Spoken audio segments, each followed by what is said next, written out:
c'est de la Corée du Sud. Allez sur Google, vous pouvez vérifier, c'est certifié. Pourquoi finalement aujourd'hui nous retrouvons en train de disputer la dernière place avec des pays comme le Sud-Soudan, comme la Somalie? C'est un paradoxe pour un pays avec autant de richesses, parce que tout simplement, en 1960, nous avons eu l'indépendance politique. On n'a pas milité pour l'indépendance économique. On n'a pas lutté pour faire l'union des intelligences congolaises et réfléchir ensemble si c'est ce que nous voulons faire de notre pays. Et nos querelles actuelles, ils sont pour beaucoup parce que ces mêmes querelles ont été aussi les résultats constatés après l'indépendance. Chacun voulait être président de la République, député, ministre, ainsi de suite. Les partis politiques, on en a créé de plusieurs sortes. Il y a eu les premières élections, Lumumba est Premier ministre, mais n'a pas la majorité. Il fallait coaliser avec Bonikambo et les autres, et puis finalement c'était des courtes durées. Et de crise en crise, la politique entraînant l'économie, nous avons connu le déclin, mais qui était toujours masqué par la prospérité apparente de notre pays, avec des réserves que nous avions. En 1967, une bonne expérience, à mon avis, créer les Zaïre, monnaie, Zaïre, $2. C'est une expérience que d'autres pays sous-développés, l'Afrique, qui auront du mal à vivre. Nous avons vécu cette expérience. On est passé des Zaïre au franc congolais, c'est toujours notre monnaie. Elle peut fluctuer dans un sens comme dans un autre. Au moins, c'était un instrument de souveraineté. En 1973, mais nous avons deux mesures. Le choc pétrolier, la zaïrianisation, ça scène un coup à l'économie zaïroise. Et avant cela, il y a eu la nationalisation de la GKMI. Et quand on continue, il y a des mesures de rétrocession, radicalisation, et puis finalement le plan de stabilisation, objectif 80, à 82, nous sommes en programme avec le Fonds monétaire international, et c'est pour la première fois que moi, j'ai entendu le mot assainissement des ressources humaines. On fait un peu partie de la fonction publique, et nous qui fûmes étudiants à l'époque, on va voir le transport des étudiants, les fameux Thompson coupés. La restauration, c'est une fois par jour, alors que nous en avions 3. Et nous avions marché à l'époque, pour qu'ils se souviennent, le marché pour être intervenu, du moins la première dame, et puis on avait le poulet qu'on appelait Bobila Gawa. Tout cela, ça démontre que le malaise était profond. On nous a demandé, c'est la rigueur, parce que les laboureurs, ils souffrent d'abord et puis ils récoltent après. Mais cette rigueur, finalement, le maréchal Mobutu lui-même a démontré en 1986 qu'on ne mange pas la rigueur.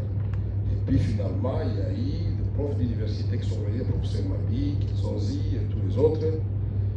Ils n'ont pas pu redresser là-bas. Pourquoi? Parce que le système était déjà verrouillé.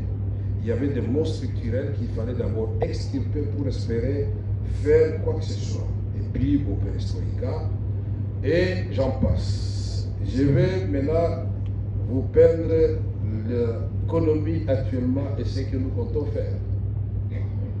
Aujourd'hui, je sais que quand je passe partout, et ça m'étonne, avant moi, on n'a jamais attaqué un ministre de l'économie à ce point, ou aimé. Partout où je passe, ah bon, dollar, il faut y quitter. Je vais en Inde, on me parle, dollar, il faut y quitter. Et je parte à Massina, papa, dollar, il faut y quitter. Ah, le boulot, il faut quitter. C'est bien, c'est déjà un facteur important sur lequel nous devons miser pour qu'effectivement, dollar est quitté. Mais ce dollar, comment il a évolué? Puisque j'ai comme l'impression que les gens pensent que ce dollar vient de connaître sa première chute sous le mandat du président Félix Antoine Tshisekedi Tshilombo. Non.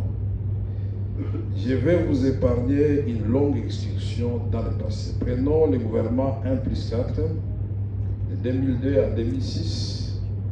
Le pouvoir, arrêtons. Le pouvoir, c'est-à-dire nous du gouvernement cohabitant avec ceux qui étaient ici de la rébellion et de l'opposition politique, tout le monde avait peur de détourner l'argent de l'État. Tout le monde avait peur d'exercer des influences négatives sur les chefs d'entreprise ou les opérateurs. Prolongé jusqu'en 2018, les taux de glissement étaient de 81%. Maintenant, nous prenons le premier mandat du président Félix Tshisekedi qui va se terminer dans quelques mois. Le taux de glissement est de 47%. Alors, on donne l'impression que pendant cette période où nous sommes à l'économie, et mon ami qui était aux finances le matin, il y a eu plus de dérapage qu'avant. Et j'entends même les gens en parler sur les ondes.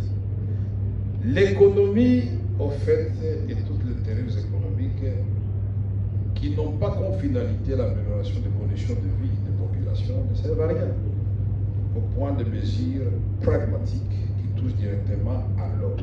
Et cela, c'est comme quelqu'un qui veut semer le maïs, il doit d'abord faire ce qu'on appelle l'opération pour défricher les champs, labourer, hercer, semer, arroser, et puis bon, il récolte. Mais les terrains sur lesquels nous allons bâtir la nouvelle économie, c'est notre cadre macroéconomique qui se présente comment. Même si par ailleurs nous résistons par rapport aux autres économies, aux chocs et aux effets externes dus essentiellement à la guerre en Ukraine, puisque nous sommes à 23% d'inflation.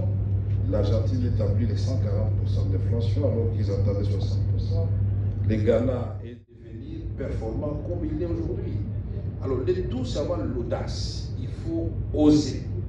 Quand on parle de 145 territoires, moi j'ai dit, commençons et commençons très vite. Donc, au fait, l'économie, c'est l'offre et la demande. J'ai suivi Eric Lambango tout à l'heure, et certainement doit avoir fait de l'économie, puisque tout est économie finalement. Même nos mamans connaissent la fluctuation de taux d'échange. Elles savent que, ça vous allez souder, bon, l'eau se compliquer, elles savent tout ça. Donc toute l'économie, au fait, c'est devenu comme la politique. Vous ne vous occupez pas de l'économie, elle va s'occuper de vous. Donc une économie où la demande est de loin supérieure à l'offre, c'est une économie où on ne peut avoir que des effets pervers que nous sommes en train de vivre. C'est une économie où nous mangeons 90% des biens qui viennent de l'extérieur. Une économie où nous produisons 90% des biens que nous ne consommons pas, c'est-à-dire du cuivre brut, des minéraux non transformés. Et voilà, notre challenge, c'est de transformer tout cela. Qu'est-ce que nous allons faire? Ce que nous allons faire, et les mesures existent, le président de la République, au cours de la dernière réunion du Conseil des ministres, c'est une mesure qui avait été prise au niveau de l'ECOFIN, que j'ai le bonheur de présider, qui regroupe plus de 12 ministères, y compris le ministère des Finances, du Plan, des petites et moyennes entreprises. Plusieurs ministères sont là dans l'industrie, commerce extérieur et consorts. Nous avons pris des décisions, puisque le rôle des responsables étatiques, c'est de décider. Il faut décider. Prenez la décision, elle ne marche pas, vous corrigez. Et vous finirez par avancer. Voilà pourquoi quand nous avons vécu la crise de pénurie de maïs dans l'espace du Grand Katanga, l'espace du Grand Kasaï, nous n'avons pas hésité à un seul instant de dire il n'y a pas de miracle à faire. Où nous produisons tout de suite, nous sommes des magiciens et le maïs pousse le même jour, nous le récoltons le même jour et on donne au Katanga, on donne au Kasaï. Ou nous disons, en même temps que nous produisons, puisque le cycle est connu, jusqu'à 4 mois, 5 mois, le maïs sera dans les assiettes des Congolaises et Congolais, du Kasaï et du Grand Katanga. En même temps, nous devons imaginer, voilà, la taxe zéro. Puisque dans l'espace avec, mesdames et messieurs, je vous dis, nous sommes le pays le plus lourd en termes d'affaires. Et quand je vais retirer, on me dit que vous ne pouvez retirer que 10 000 $, alors que de l'autre côté, non seulement on vous donne un taux qui rémunère votre argent plus que chez nous, on vous donne la possibilité d'accéder à votre argent et accéder au crédit, puisque le prendre le crédit, à des conditions meilleures. Donc nous n'avons aucune banque congolaise, c'est incroyable. Nous allons créer une banque congolaise, banque au niveau de l'agriculture, banque pour soutenir les petites et moyennes entreprises, puisqu'on ne peut pas avancer sans cela. banque, parce que le système bancaire, sans repousser les autres, nous devons nous en approprier et faire du crédit à nos populations. Tout cela, ici, on vous dirait, nous sommes en train de rêver, mais il y a 50 ans, tout le monde s'est moqué des Chinois. Mais aujourd'hui, je voudrais savoir qui peut lever son petit doigt pour dire que c'est des Chinois que ça existe.